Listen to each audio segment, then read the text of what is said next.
Hello, everybody. Happy Friday.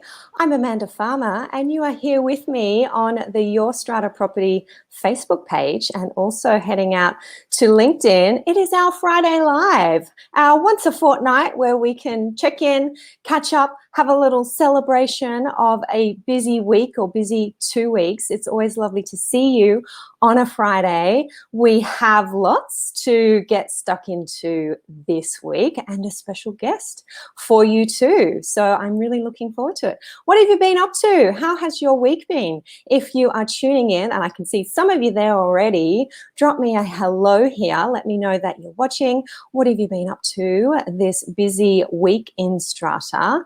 I have today been enjoying a beautiful day here in Sydney. The weather is absolutely divine. I was out visiting a client at their gorgeous home, which is something I like to do quite often. Get out there. A picture is worth 1,000 words. So that was a day well spent. And I have rushed back here to my home office, home studio, to share Friday Live with you and to welcome in our special guest very soon. How are you doing? It has been a busy week in New South Wales in particular. There has been lots going on here when it comes to our legislation. And yes, I am going to give you a summary of what the need to know is, what's been happening here in New South Wales. We are going to talk about the Strata Schemes Amendment Sustainability Infrastructure Act of 2021. It is an act now, guys. It was given royal assent on the 24th of February. That's 2 days, 2 days ago now. Most of it has commenced, part of it has not, and that's causing a little bit of confusion and some questions here. So we're going to talk about that. And yes, it does have to do with pets, that age-old issue here in New South Wales, pets in Strata. I am also going to share with you a very, very recent decision from our tribunal here in New South Wales. I don't think that this decision has been reported yet, but I do have a copy of it. And I want to tell you a little bit about it because it is a rather unusual compulsory appointment. And you know, we like to talk about compulsory appointments here on the page and on the podcast. It's something lots of you ask me about. Can be a sticky area if you're not used to navigating that one.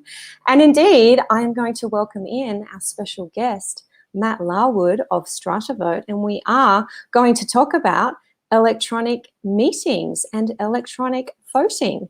So if you are coming on in, give me a hello. You're all a bit shy today, or maybe I have a bit of a delay because I can see lots of you there, but I want you to say hi. I don't know you're there unless you say hi to me.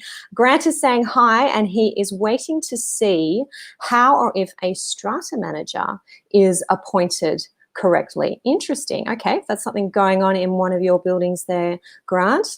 Henry is here. Good afternoon. There was a webinar this week too. God, it feels like a lifetime ago, but that was only yesterday. A bylaws webinar this week I hosted for Liverpool City Council.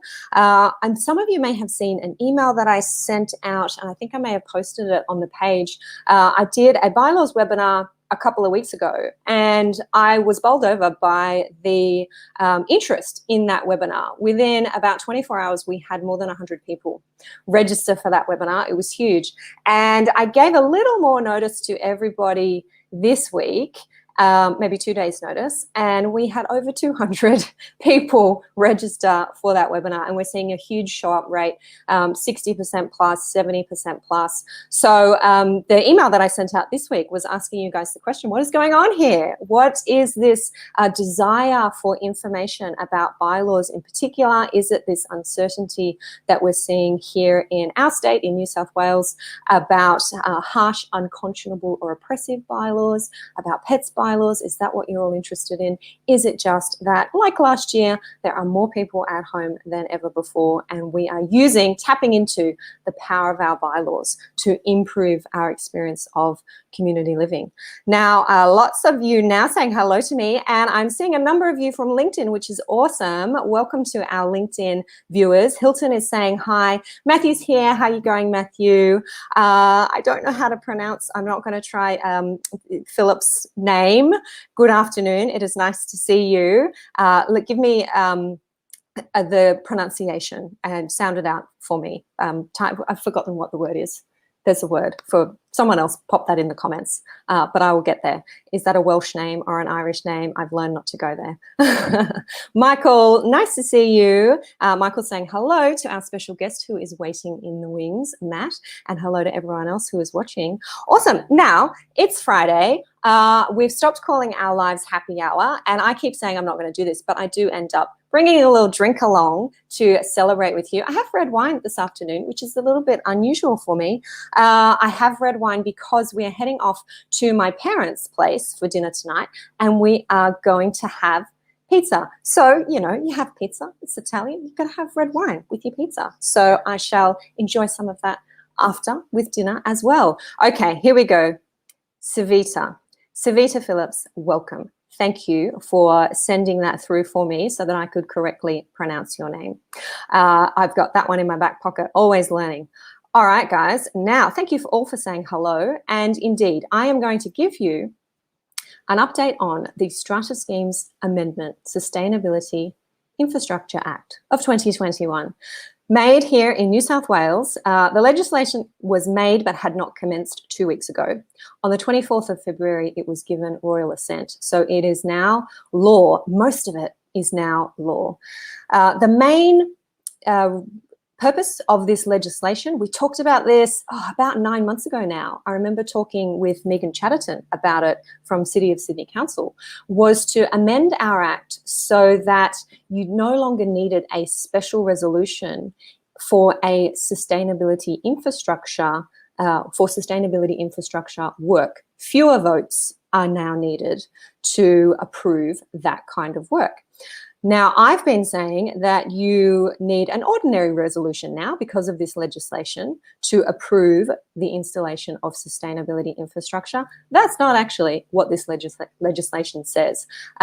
If you are familiar with the definition of special resolution in our Act, it's expressed in the negative. Not more than 25% votes are cast against, then a special resolution passes.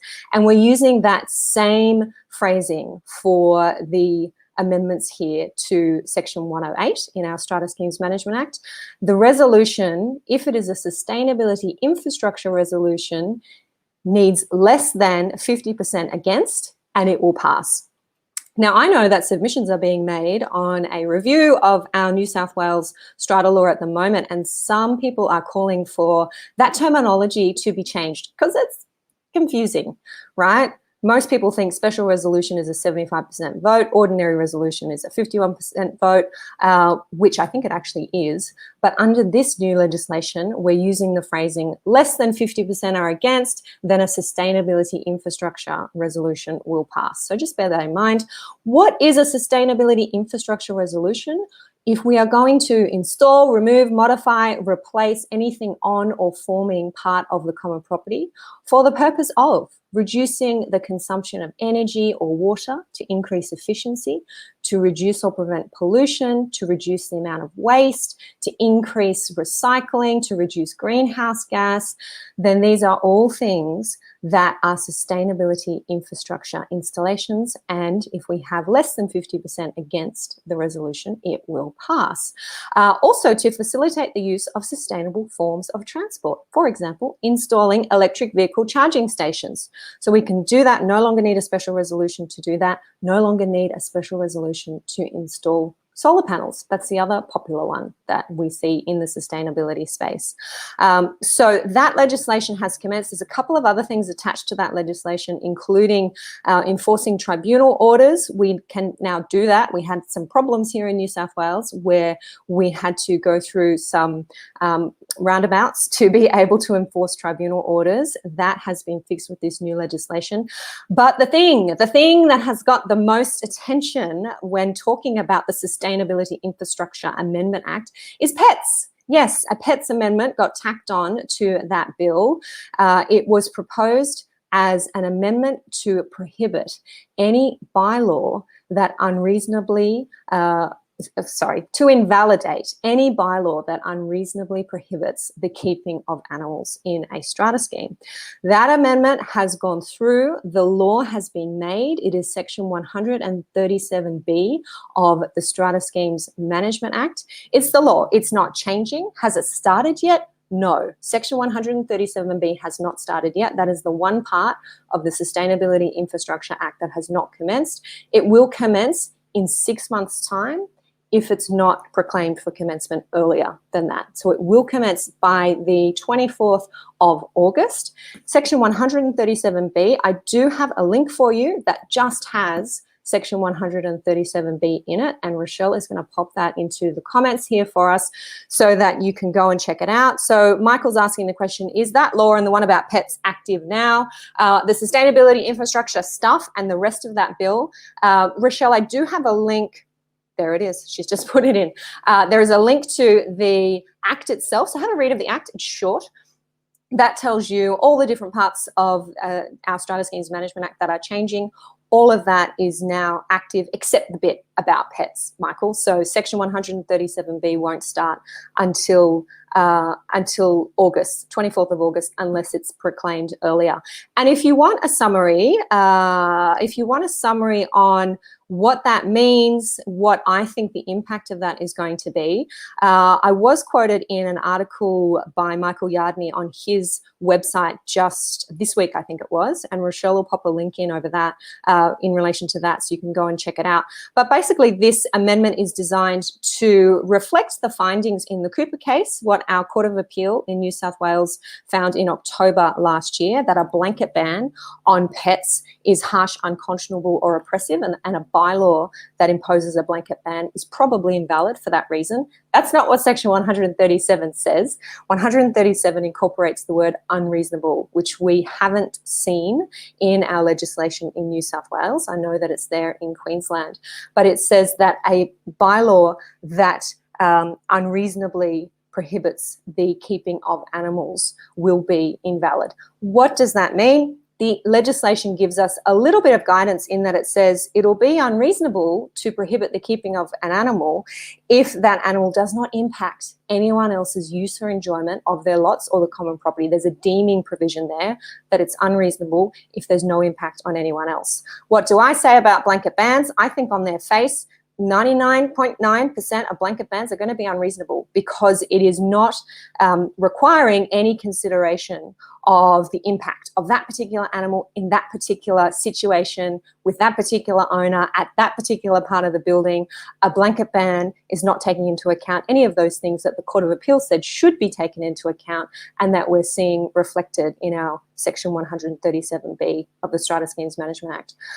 So if you are just tuning in, that legislation starting in August, if not before, and there's also a regulation making power. So there may be some regulations made to explain and give some examples of other unreasonable prohibitions on the keeping of animals. A lot of people are asking me, Amanda, if they restrict the type of animal or the number of animals or the size of the animal, is that going to be unreasonable? I think anytime you're not giving consideration to the impact that the animal has on other occupiers' use and enjoyment of the common property, you're going to be faced with an unreasonable argument or an unreasonable claim.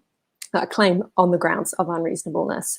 So I've been saying it for a while, guys, you have a building that has a blanket ban, shift over to an application process. If you're exercising your discretion, if you're considering each application on its merits, you're looking at the type of animal, where it's located, what impact it's going to have, who's living in the building, who's living near the animal, all of these things, and refusing or permitting the animal having given it that consideration, then you're going to be in a much safer position not to have your bylaw invalidated or your decision declared invalid against your wishes. So have a think about that. Read through that article, which has many of those comments there recorded if you want to have a share of that with your committee, with your fellow owners.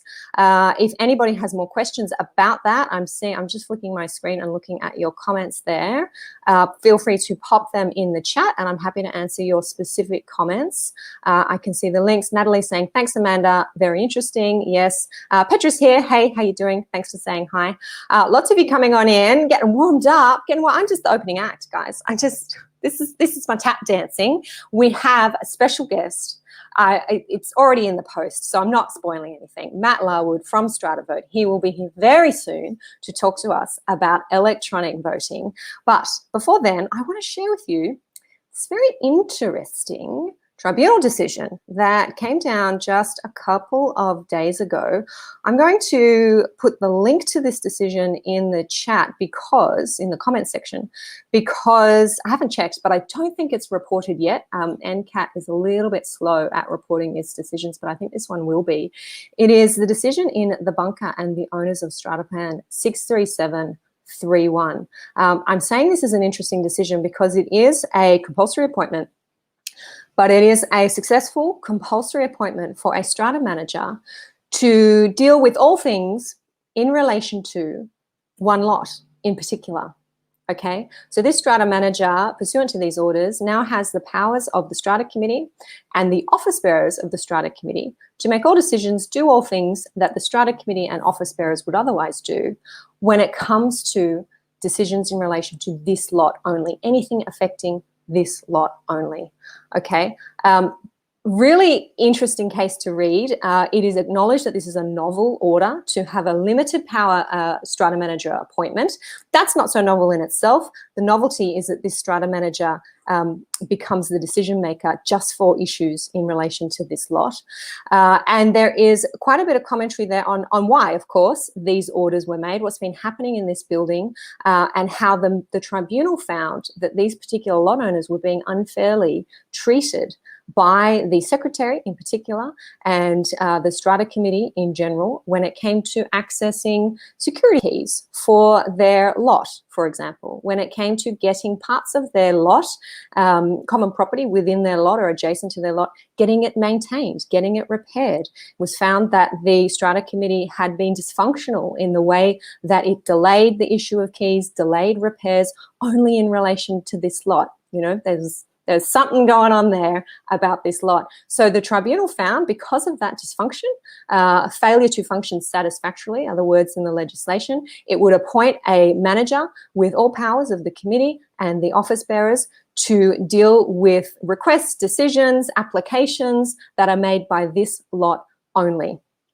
Okay. I was involved in this case in the background, and when this was being discussed as an approach that could be made, I was very interested to see how this would turn out before our tribunal. I do urge you to go and have a read of that decision. I think Rochelle is going to pop it into the comment section there for us. The other important learning from this case, as from a number of other recent cases we've seen in our tribunal lately, is secretaries, office bearers, committee members, be very careful about what you put in writing, because if you are not comfortable with it being attached to an affidavit or it being put in front of you in cross-examination before the tribunal or a court, don't write it in an email, because it's going to come out.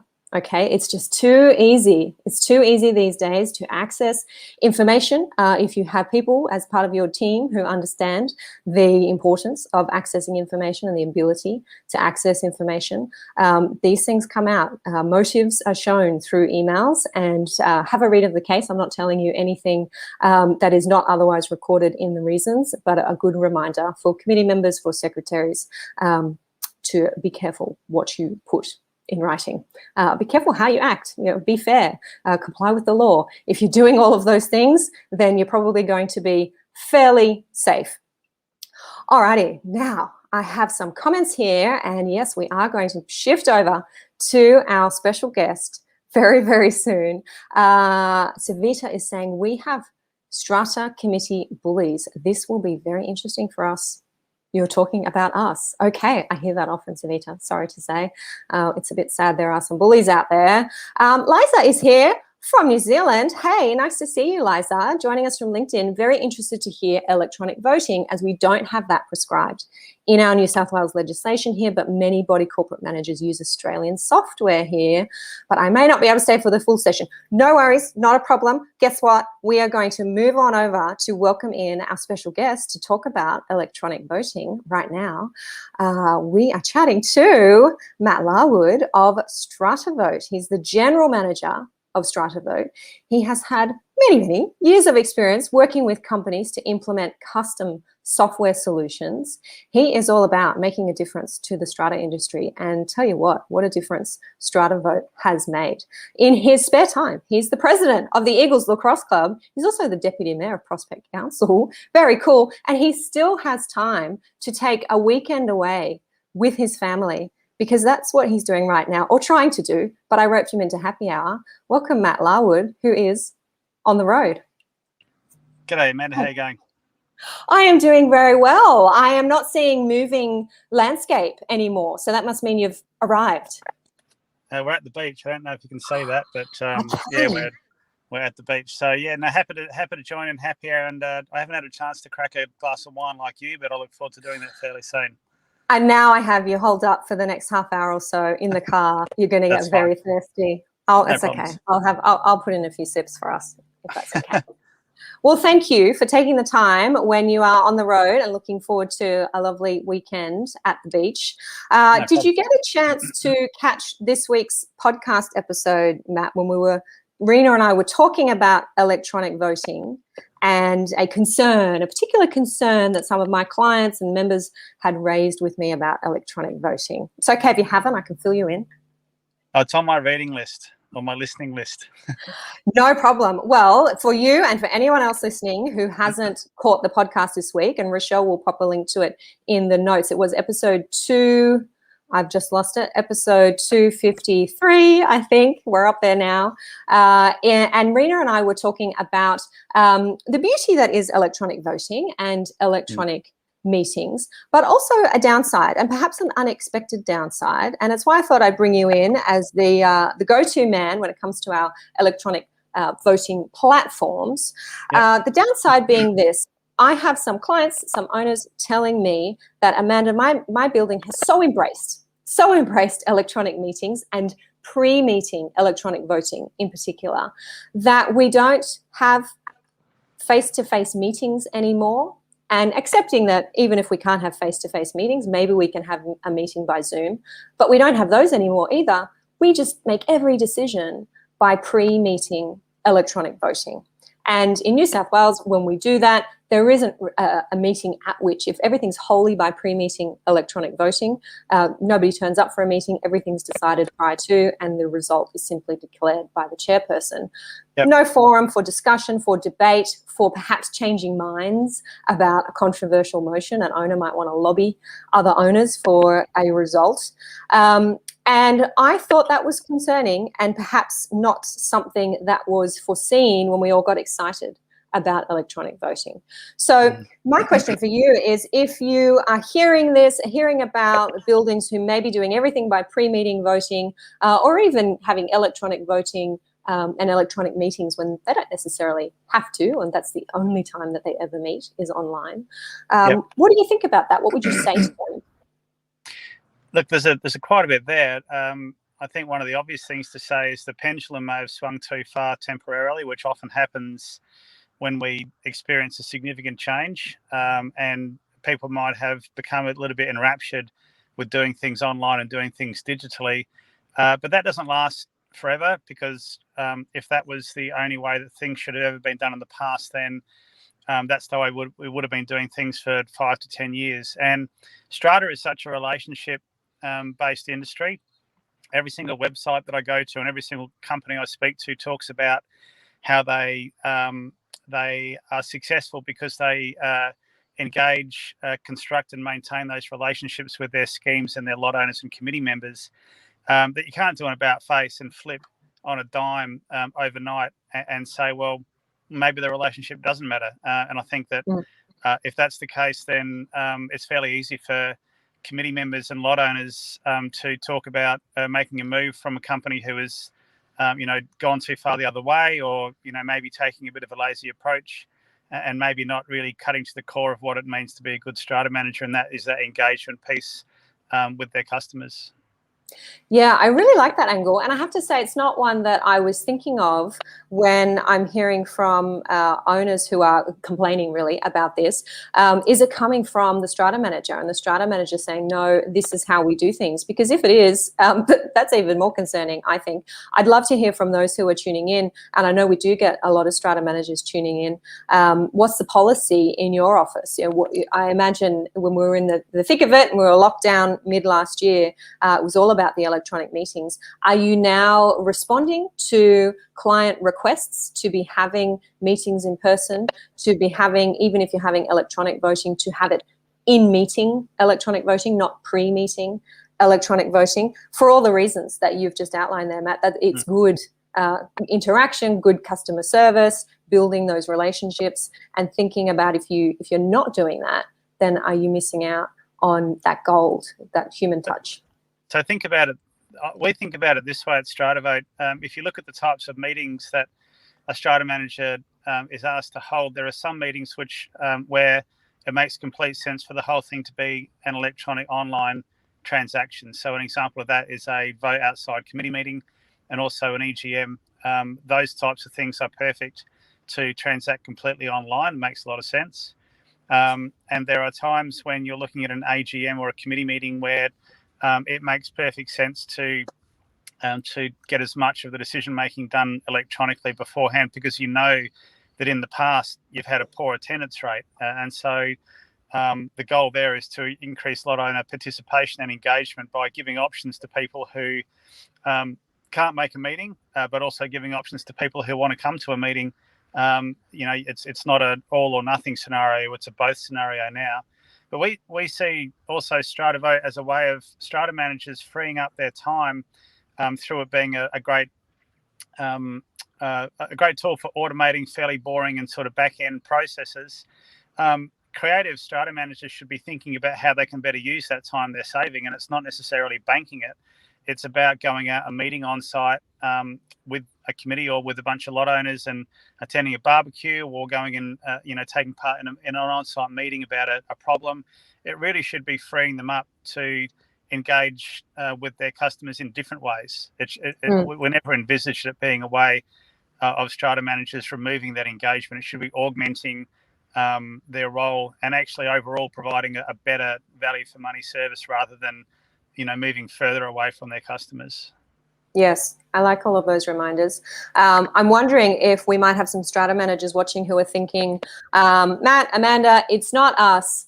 It's the secretary, it's the committee who are saying we want to have pre-meeting electronic voting. We want to have this meeting electronically, even though you're recommending, strata manager, that we meet face to face. I suppose what I would say to them is to remind them of all of the goodness, the good things that come from having meetings. If it's not in person, then at least a meeting online where people can air their ideas, put forward topics for debate. And exactly your point there, Matt, some things are just better discussed and resolved in meeting than pre-meeting. And maybe even, look, I'm just thinking out loud here, strata managers, yell at me if you like, but would you, strata managers, have a policy where you say to your buildings, I'm sorry, we have to have, subject to government restrictions and pandemics, we have to have at least one general meeting each year is going to be a meeting where we have in-meeting voting. Even if we're not face-to-face, we have in-meeting voting. Because I can tell you now, I am working with buildings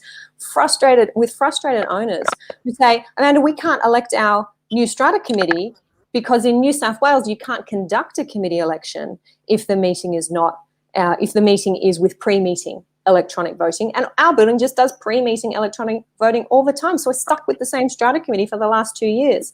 I say not good enough, and consider whether strata managers can develop a policy that will help with that, or buildings. What I suggest to owners is, well, can you put forward a motion for a bylaw that requires your building to have at least one general meeting a year that has in-meeting voting, so you can at least replace your committee.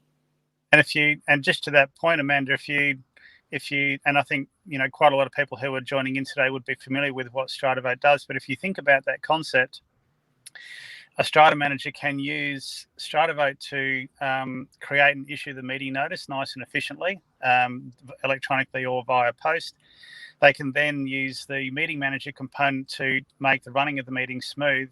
With Strata Vote Anywhere, lot owners can attend the meeting and they can log into the meeting and the voting part of it through their device, and so they can listen to the conversation, they can take part in the debate, and then they can vote confidently and privately into their device at the meeting, such that they get the best parts of being part of the conversation, but also don't have that concern about people seeing which way they voted and giving them a bit of a frown if they don't agree with them and those kind of things like that. So out of the whole range of what, electronic voting and digital platforms can do for people, it's a bit of a case of assessing each situation and working out which various pieces of the puzzle you're going to apply. But I do agree with you that if a Strata, and I'm not a Strata manager either like you, so maybe we're both going to get rotten tomatoes thrown at us for saying this, but it should be something to augment and make the Strata manager's job even more valuable overall to their various stakeholder groups.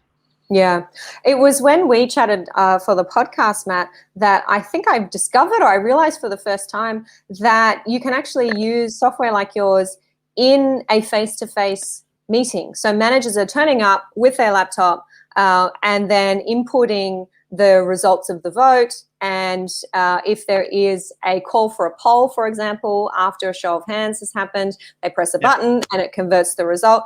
And I was blown away. Wow, that's amazing. Of course you should be able to do that. And I've been to too many meetings where Strata managers have put a hold on the meeting, or we can't close the meeting until we calculate the results of the special resolutions or the polls. And the Strata manager, who is a skilled person who is being paid good money, hopefully, by the building, and who has better things to do, is sitting there at a table with a calculator working out the result of a vote. I mean, I'd love to know how many Strata managers are utilizing that in-meeting electronic voting in a face-to-face meeting, because it sounds like the way to go.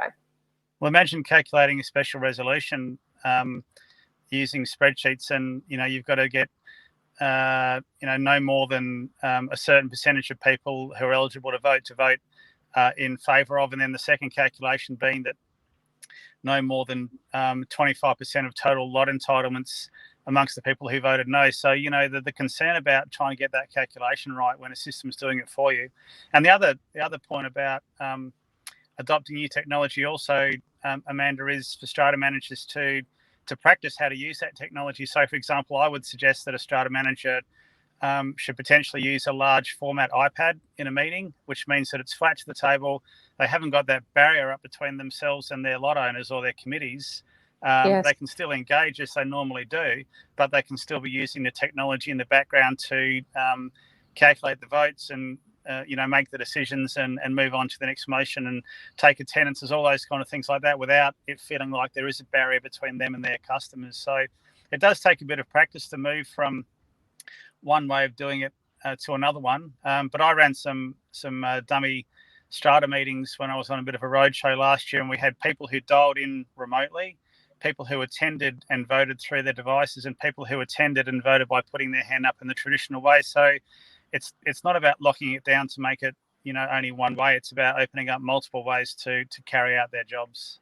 Yeah, and having the foresight, the insight, the understanding to give that a try, not to be scared of that, getting out of our comfort zones. Try it out with friendlies. Don't launch into a 300 lot owner contentious.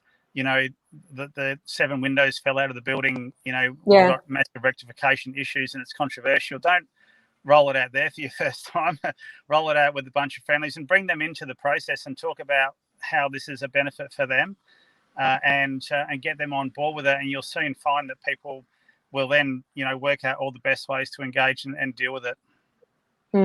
Now, I'm just heading over to our comments here. I can see Grant saying fascinating. Michael is saying, Amanda, we cannot elect the committee by pre-voting EGMs according to law. Exactly. That was what I was saying there, Michael. And that when I start to see, I talk about things on the podcast or on a video like this, when I start to have 2 or 3 clients come to me, or members in our forum come to me and say, Amanda, this is happening. And I think if it's happening to 2 or 3, it's happening to others, and it's time to start talking about it. And as Michael's saying, that's what I've been hearing. We cannot elect a new committee, or even if we want to elect the same committee, but there's a couple of new people out there who put their hand up and say, hey, I want to help out.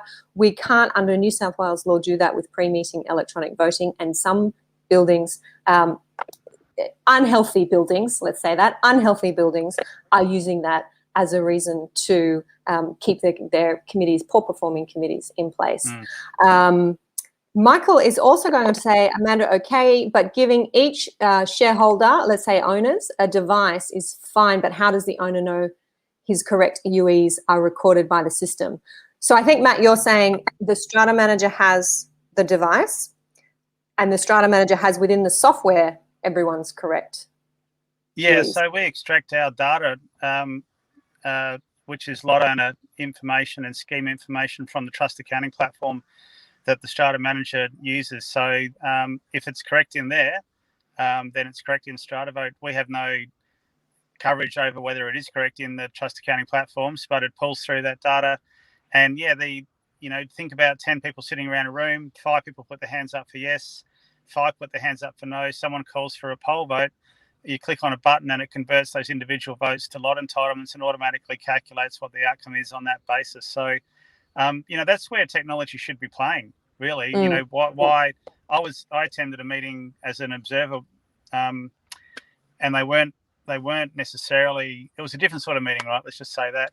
And they said, all right, well, so we've taken everyone's votes, and in about 45 minutes time, we'll send you an email telling you all the outcome of the voting, because we've got to go and fire up our spreadsheets and do all the calculations and check everything. So we'll be back to you guys within about 45 minutes. And I just think to myself, why would you want to make it harder for yourself?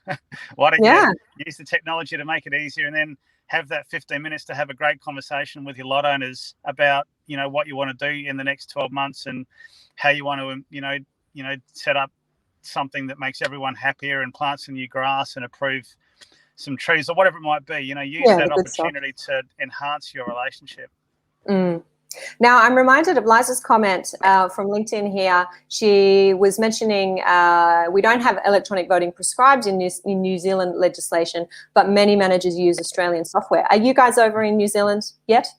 Yeah, we're New Zealand ready. So our system was designed to allow us to enter new jurisdictions fairly easily, and we've built it that way from the ground up. And so there's a few idiosyncrasies with the New Zealand legislation, and also just simple things such as the addresses in New Zealand different than addresses in Australia. So our system has been designed to work in New Zealand and apply the appropriate legislation.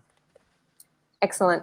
And you've mentioned their integration, I think, Matt, with trust accounting software. And I know through our short chat offline that's really where Strata Vote's been doing a lot of work lately, with integrating with other platforms to make all of this as smooth as possible. Can you tell us a bit more about that?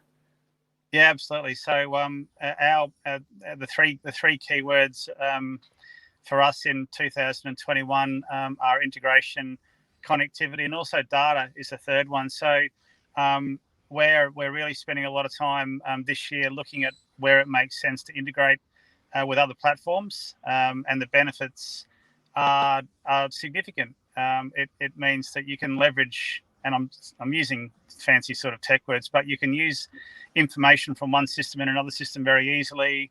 It saves everyone time. It creates efficiencies. It creates trust and confidence that the information and the data is correct. So we're really on a bit of a rampage when it comes to integration. We just signed a deal last year with MRI, looking at two-way integration with the old Strata Master platform, and that's coming online in July, which is super exciting. And we're really keen to push in that direction with a whole range of platforms that might provide benefit.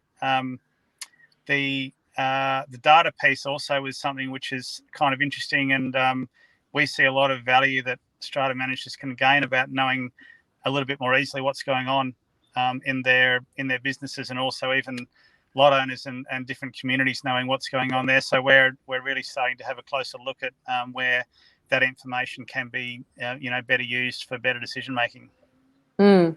And I'd be saying to strata managers, new managers maybe setting up new businesses, or managers who've been in the game for a while and are looking at software, and having running an online business myself, I understand what a headache it can be when one piece of software won't talk to another. You got to be thinking about these things. If we're implementing a new practice management system, whatever you guys call it, does it integrate with a voting platform that we can then roll out to our buildings? Because you don't want to invest the time, the money, the training in a platform that just goes, bow, we don't talk to that one. Maybe an interesting topic, and I'm not suggesting anything here, but I will suggest something anyway. Maybe an interesting topic for a future podcast could be helping sort of unpack that concept of how a strata manager should create the tech stack that they have running through their business, because it is a very difficult set of decisions to be made, and tech tends to be one of those areas where we all roll our eyes and go, oh, I don't know. I don't really know. Can I pay someone to make that decision for me? Well, that's right. And I think that, forearmed is forewarned. And if people have a little bit more knowledge about some of the pitfalls and perils of making one decision or another one, when they are faced with that decision, then they're going to be in a better position to make the right one for their business, which is different for everybody. Yeah, definitely. You said tech stack. Yep. I haven't heard that expression before, but I get it. Sorry. Because it's really looking at our businesses, and we might be using an accounting platform. We might have something like Microsoft Outlook. We might be using Zoom. We might have a customer portal. We might be using SharePoint or Confluence or Trello or any of those tools. A facilities management platform. So if you listed all the software that's running through a typical strata business, there could be 10 to 15 pieces of software. So the question is, where's the source of truth? And do they talk to each other, or are they all operating in their own silos? And so are we creating what we call technical complexity in our efforts to be smarter about how we do things, or are we creating a sophisticated and smooth and interconnected system within our business that makes it easier as opposed to making it more difficult? That's what we want. It sounds like someone's saying, Matt, come for a swim at the beach. What are you doing in the car? Crazy person. It's Friday. Yeah, it's almost there. Well, one more question for you. I know something else you've been working on lately is the changes to the Queensland legislation, and it never ceases to amaze me how you guys have to keep up with this stuff. And now in New Zealand as well, having to be across whenever someone changes a little something, the wording or the way a resolution is passed. We've now got in New South Wales these sustainability infrastructure resolutions. What's going on in Queensland, and what's changed there that's impacting your platform?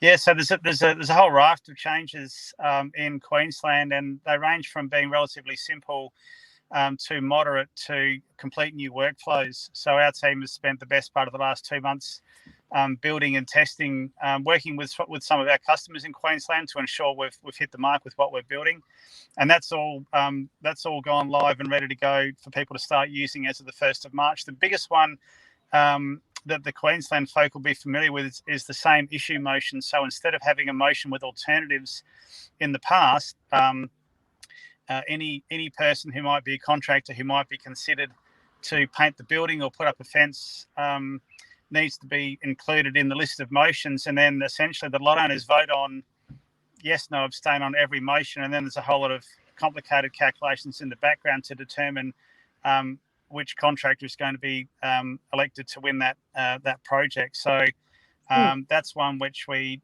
designed in conjunction with customers. We tested thoroughly, and the feedback that we've got from our customers is that we've approached it in a really clever way, which complies with the legislation, but is as intuitive and easy to use as you could possibly make it. So we're really happy with that outcome. And you're right, we've got our own internal legal counsel, and one of their significant roles is to keep across legislation and to make sure that we're compliant. And that's we have to do that for our system to be relevant around Australia and New Zealand. So that's just part and parcel of what we do. Excellent. And it's not me.